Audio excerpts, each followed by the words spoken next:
तो बच्चों कैसे हैं आप सब। मैं उम्मीद करता हूँ आप सब बहुत अच्छे होंगे, बहुत बढ़िया होंगे। तो हम लोग भारतीय संविधान के क्लासेस देख रहे थे और भारतीय संविधान के क्लास में संघ और उसका राज्य क्षेत्र का पार्ट 1 हम लोगों ने देख लिया था। आज हम लोग उसका पार्ट 2 यानी दूसरा भाग जो है देखेंगे।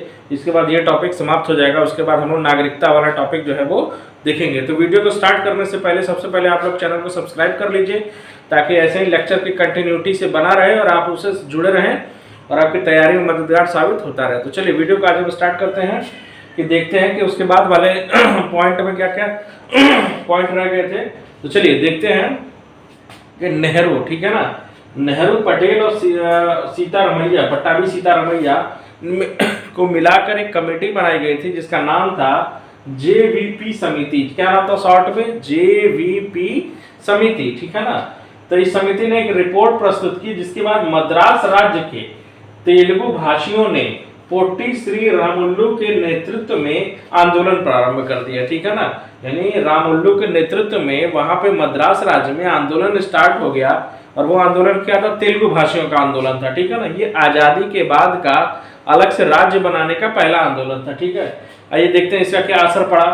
तो 58 दिन के 58 डेज के आमरण अनशन के बाद 15 दिसंबर 1952 को रामुल्लू जी की क्या हो जाती है? मृत्यु हो जाती है। तकरीबन 60 दिन का इन्होंने आमरण अनशन किया था और 60 दिन के आमरण अनशन के बाद इनकी क्या होती है? मृत्यु हो जाती है। अब मृत्यु होती है तो मृत्यु के बाद एक बहुत बड़ा आंदोलन, बहुत बड़ा एक बोला जाता है विद्रोह स्टार्ट हो जाता है जनता के बीच में, ठीक है ना। तो आइए देखते हैं उसका क्या असर होता है मृत्यु के बाद। रामुल्लू की मृत्यु के बाद प्राइम मिनिस्टर नेहरू ने तेलुगु भाषियों के लिए पृथक आंध्र प्रदेश की घोषणा कर दी, ठीक है ना। यानी इनके मृत्यु का असर ये रहा कि भाषा के आधार पे पहला राज्य बनाया जा रहा है और उस राज्य का नाम है आंध्र प्रदेश, ठीक है ना। चलिए नेक्स्ट पॉइंट देखते हैं। 1 अक्टूबर 1953 को आंध्र प्रदेश राज्य का गठन हो जाता है, ठीक है ना।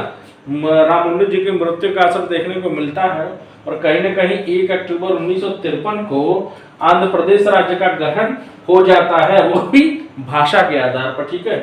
यह स्वतंत्र भारत यानी स्वतंत्र राज्य में भारत में भाषा के आधार पर घटित होने वाला पहला राज्य था। ये फैक्ट हमेशा याद रखिएगा, ये पूछता है क्वेश्चन में कि भाषा के आधार पर स्वतंत्रता के बाद भारत में गठित होने वाला पहला राज्य कौन था? तो पहला राज्य था वो आंध्र प्रदेश था, ठीक है ना। चलिए, और उस समय जो आंध्र प्रदेश बना था उसकी राजधानी क्या थी? उसकी राजधानी थी करनूल, ठीक है ना। ये याद रखिएगा, उसकी राजधानी करनूल थी। चलिए, राज्य पुनर्गठन आयोग 1953 में गठित हुआ था और इसके जो अध्यक्ष थे वो अध्यक्ष थे फजल अली। ये पूछता है क्वेश्चन में, राज्य पुनर्गठन आयोग जो 1953 में बना था इसके अध्यक्ष कौन थे? इसके अध्यक्ष थे फजल अली साहब थे, ठीक है ना। और इसके बाकी अन्य सदस्यों के बारे में भी जान लेते हैं कि इसके अन्य सदस्य जो थे वो पंडित हृदयनाथ कुंजरू साहब थे और दूसरे थे सरदार के.एम. पणिक्कर साहब, ठीक है ना। तो 2 लोग अन्य सदस्य के रूप में थे और इसके अध्यक्ष थे फजल अली, ठीक है। इसलिए इनको अली कमेटी भी कभी कभी कहा जाता है। चलिए नेक्स्ट पॉइंट देखते हैं कि राज्य पुनर्गठन अधिनियम जुलाई 1956 में पास किया गया और इसके अनुसार, यानी ये तत्कालीन समय की बात हो रही है, इसके अनुसार भारत में 14 राज्य एवं 6 केंद्र शासित प्रदेश बने थे उस टाइम पे, ठीक है ना। यानी 14 राज्य थे उस समय पे और 6 क्या थे? 6 केंद्र शासित प्रदेश उस समय बनाए गए थे। चलिए अब नेक्स्ट पॉइंट देखते हैं कि नवंबर 1954 को फ्रांस की सरकार ने, ठीक है ना, 1954 की बात चल रही है, फ्रांस की सरकार ने अपनी सभी बस्तियां, अब वो बस्तियां कौन कौन सी थी? बस्तियां थी पौंडीचेरी, यनम, चंद्रनगर और कराईकल, ठीक है ना। यानी बात हम पौंडीचेरी के बाकी सारे हिस्से और बाकी सारे इलाकों के कर रहे हैं जो कि सब फ्रांस के अंडर में था और ये 1954 का दौर चल रहा है। अपनी सभी बस्तियों कराईकल को भारत को क्या कर दिया? भारत को इन्होंने सौंप दिया। फ्रांस जो है पौंडीचेरी का सारा भूभाग जो है, जो भी इलाके इन्होंने कैप्चर कर रखे थे, इन सभी भागों को भारत को क्या करता है? वो सौंप देता है 1954 में।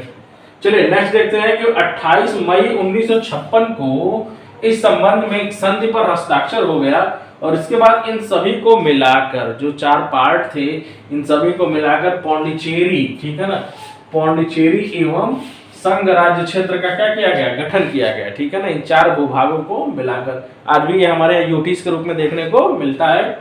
चलिए नेक्स्ट पॉइंट देखते हैं कि भारत सरकार ने 18 दिसंबर 1961 को, ठीक है ना, 18 दिसंबर 1961 को गोवा, दमन दीव की मुक्ति के लिए पुर्तगालियों के विरुद्ध क्या कर दिया, कार्यवाही कर दी। ठीक है ना, पुर्तगालियों के विरुद्ध क्या किया, कार्यवाही कर दी और उन पर पूर्ण अधिकार कर लिया। ठीक है, उन पर क्या कर लिया, पूर्ण अधिकार कर लिया।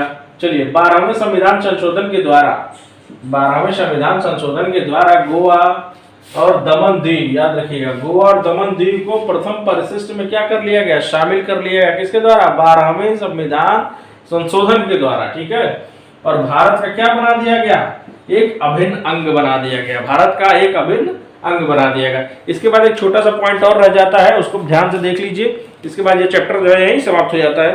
क्षेत्रीय परिषद के बारे में पॉइंट है, तो क्षेत्रीय परिषद के बारे में सुनिए कि भारत में 5 क्षेत्रीय परिषद है। ठीक है, और इनका गठन जो है राष्ट्रपति द्वारा किया जाता है और केंद्रीय गृह मंत्री या राष्ट्रपति द्वारा मनोनीत केंद्रीय मंत्री क्षेत्रीय परिषद का क्या होता है, अध्यक्ष होता है। ठीक है ना, तो ये सारे क्षेत्रीय परिषद से रिलेटेड है, ये आप लोग देख लीजिएगा, इतना इंपॉर्टेंट ये है नहीं, इन चीजों से क्वेश्चन जो है आता ही आता है। तो बच्चों आज का लेक्चर यही समाप्त होता है। नेक्स्ट जो है हम लोग नागरिकता के बारे में पढ़ेंगे, तो जाने से पहले इन सारी चीजों को एक बार आप लोग देख लें, रिपीट कर लें, और भाषा के आधार वगैरह ये सारे क्वेश्चन बनते ही बनते। आजादी के बाद जो है राज्यों का गठन जो है किस प्रकार से किया गया। तो वीडियो यही समाप्त होता है। तो जाने से पहले चैनल को सब्सक्राइब कर लें, लाइक करें, शेयर करें और इसके साथ जुड़े। धन्यवाद, वीडियो देखने के लिए बहुत बहुत धन्यवाद।